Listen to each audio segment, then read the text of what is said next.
Basil. Let's talk about basil. Basil's a herb that I really, really like, and we use it all the time in the kitchen. It's also a herb that my bunnies like. You can see on this one, it's been eaten. They love it. So what I like to do is either, of course, I grow it in the garden behind the fences so they can't get to it, but sometimes I grow it out here, and it's kind of a nice treat for them, but I also want to have some for myself. So when it gets to be a little bigger, this is a little small, but as an example, I'm going to clip it off. I'm going to clip it off near the bottom, but not all the way. Ideally, a little longer would be better, maybe something of this length. Okay, and then I'm just going to put that in water. Some of these big leaves might die off, and the little leaves might get bigger. And after about a week, 2 weeks, maybe longer, you'll start to see.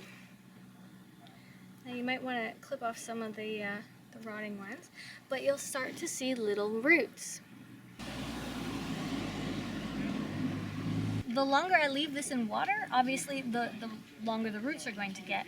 But something else that's interesting is I had it in water up to about this point, and now I've got little root buds all the way down.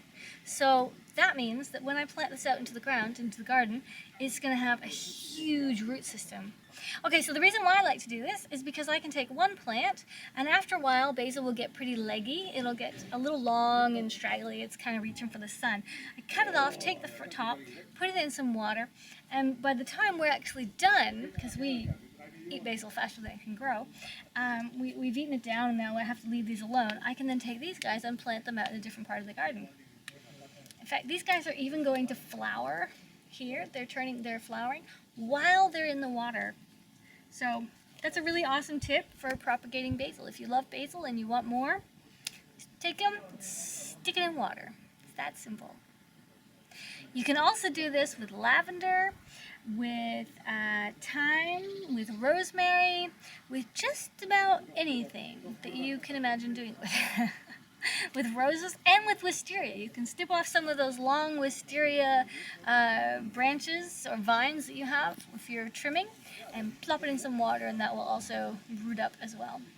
I'm Scarlett. Thanks for watching. This was how to propagate your herbs. If you like this video, give me a thumbs up. Don't forget to subscribe. And if you know of any other types of herbs or vegetables that you like to propagate and just pluck out of the garden, or even things you've bought from the grocery store and you put them in some water and it works for you, let me know. What kind of things do you like to propagate? Tell me below down in the comments. I'd love to read your comments.